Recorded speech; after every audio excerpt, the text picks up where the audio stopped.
Garden project in the University of Cape Coast is an initiative led by Dr. Frank Kwekucher Ackah, and he's here to share his insight with us today.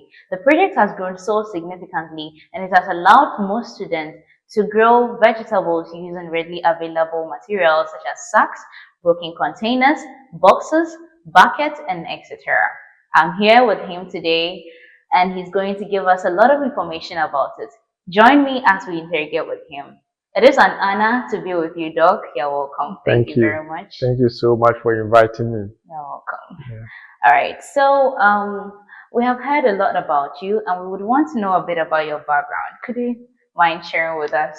Okay, so thank you so much. And then I want to thank the leadership of the Ghana Science Association and then the University of Cape Coast for this opportunity. Yes, about myself. My name is Frank Kwekucher Ackah. Okay. I'm from the Western North region, Enchi. Okay. And then I was born into farming, though my dad was a teacher, but I was actually born into farming. And then, in the senior high school, I attended Bremesi Secondary School. I did science.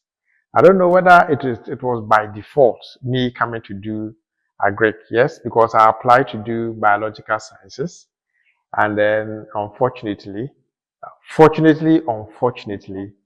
UCC gave me agric. And so I had no option than to do it because I had stayed at home for 1 year. And so in order not to stay again, I decided to do the agric. Wow. But I think that was where it all started. Because I realized that, and because the nature of the UCC agric is more practical, so I could actually identify myself with whatever the lecturers were doing. Though I didn't understand the science at that time, but practically I was very happy and very involving, and so that is how the whole passion of agric started. Now, I must say that after school, after the first degree, I was appointed as a research assistant, rose through the rank from research assistant, becoming senior research assistant, and then principal research assistant, and then an assistant lecturer, then moved on to become a lecturer, and now I am a senior lecturer, hoping that next year I can put in my application for professorship. So basically, that is the little about me, but I'm well known in Ghana for championing home gardening.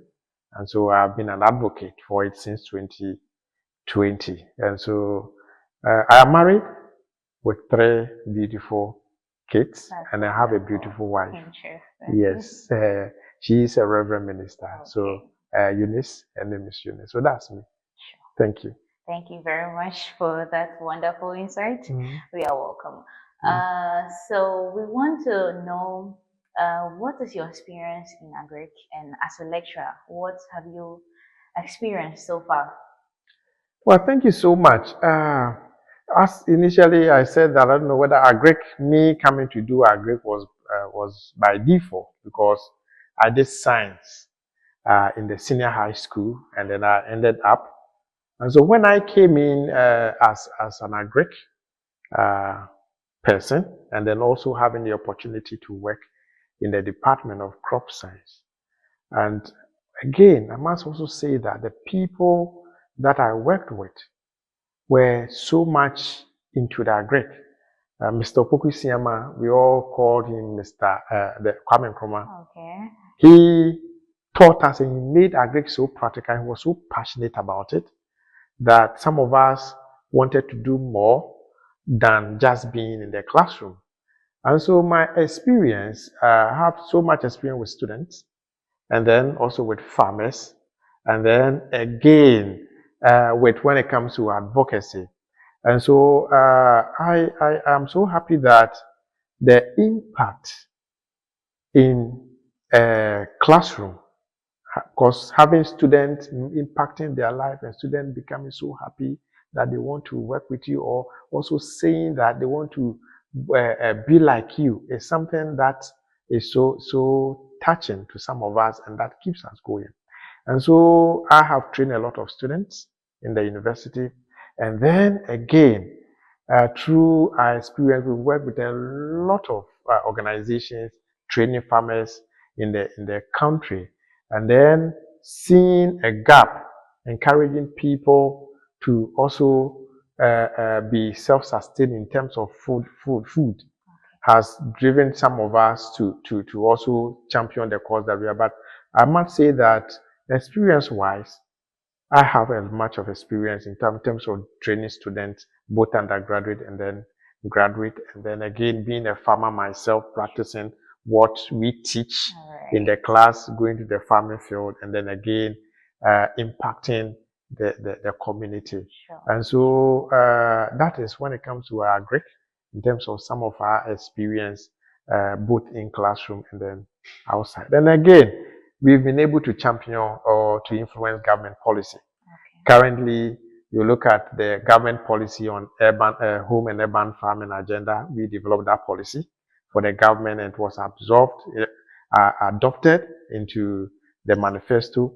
And then again, the school farm initiative that is being championed by the government, it is our initiative. So, experience-wise, we have been able to also influence government policy, with the policy being flagship project that governments are being implemented. Okay. So I must say that we are happy that we've made such impact and having such experience.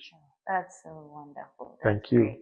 All right. So home gardening in Ghana, we've heard it's a very big project you have embarked on, and it has grown significantly. It's so huge. We want to know how big it is. How is the whole project? Number. Like, yeah, sure. Yes, Home Gardening Ghana. Sure. Home Gardening Ghana is actually a big project. When you go to our Facebook page, Home Gardening Ghana, we have more than 300,000 members. Okay. With members coming from more than 100 different countries. And so that should tell you how big it is. Sure. And with that, we've been able to we also have community groups in about 7 regions so far. Okay. Yes, just last weekend, we were in the Greater Accra region. We hosted a workshop, free workshop, training workshop for home gardeners. And then we also even awarded some home gardeners. So awarding the best home gardener, male, female, and then other awards. So it's now you see there's a revolution. There's a revolution. People so conscious about their health, and then they wanting to grow their own food. And so there was a gap which we decided to fill. That is the technical know-how. Okay. And so we came in to start that advocacy, to fill that gap, encourage people to grow, and then now provide the necessary training using social media. Oh. And so social media is actually not a bad platform.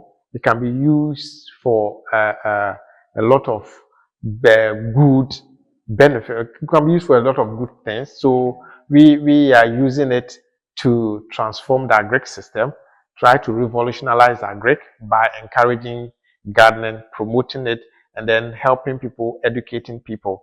I must say that is how it has gone, and then that is why you see a lot of people now pushing for it. And even, as I said, it was through this initiative that we were even invited by the current government during the developmental stage of their manifesto, that we were even able to make input.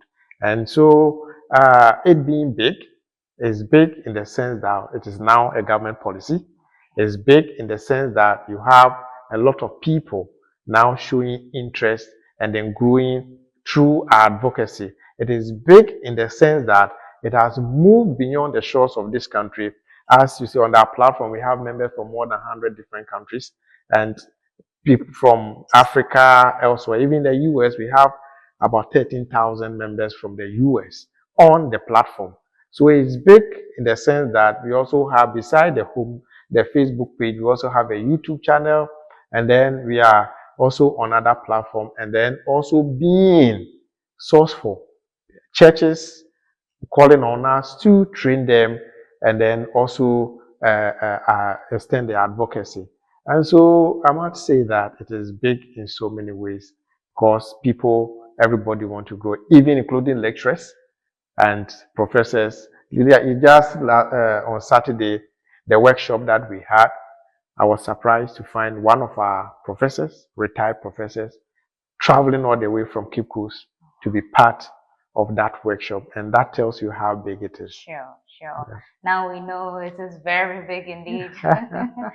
All right. So we want to know the story behind this whole home gardening project. Well, thank you so much. It all started in 2020, actually in 2019, Okay. when we decided to promote gardening. We started by recording videos. The video was actually championed by a young man, Mr. Oti. Oti, I think it was titled Agricam, the Agricam home gardening videos on Facebook, on YouTube. So we were recording it in both tree and then I think in English. I think we started with a tree. And so when it was uploaded on YouTube, there were a lot of calls. People were coming, calling, "Oh, doc, I am so much interested. How do I start?" And so to reach a larger audience, we started the Facebook page, Home Gardening Ghana. And so I must say that the COVID-19, though, was a problem, but it was a blessing in disguise because it made people aware that I need to learn to grow. So because there was lockdown, you were not going out to buy food. So you had to learn to grow. Sure. So people were looking for platforms where they could learn some of these things. And the Facebook page, Home Gardening Ghana, was there. So I saw a lot of people joining. So the number was increasing drastically. And then because I also spent so much time trying to answer people's questions, and because of my expertise as a crop scientist, I was able to identify the challenges when they put it out there and then recommend. And so it started, and then people saw that whatever information they needed, they were able to get from the platform. And then they were able to get expert advice free at no cost. And so they were adding their friends. And what I also did to also expand was that anytime I travel, I try to put it on the platform. If I'm going to Kumasi, members in Kumasi, can we meet? And then that organization, like people came around, and then we encouraged members to be sharing because seeds and then seedling. So it was difficult to get. And so when we encouraged that, people could get seed from tamari at no cost. People were willingly doing it. If I should tell you that with no fund, no grant, but willingly, people were able to come on board to help each other. And that is how it all started. And then now, moving last 2 years, I even got invitation from Virginia Tech University because I wanted to learn more about the food systems in the US. So they invited, I received some training, visited some community gardens, and that also influenced us moving and organizing ourselves properly from a group to a non-profit organization, the Garden for All project. And so that is how it all started. And now it is growing. And again, we have to also encourage the students. I don't know, you did mention the hostel garden project. Sure.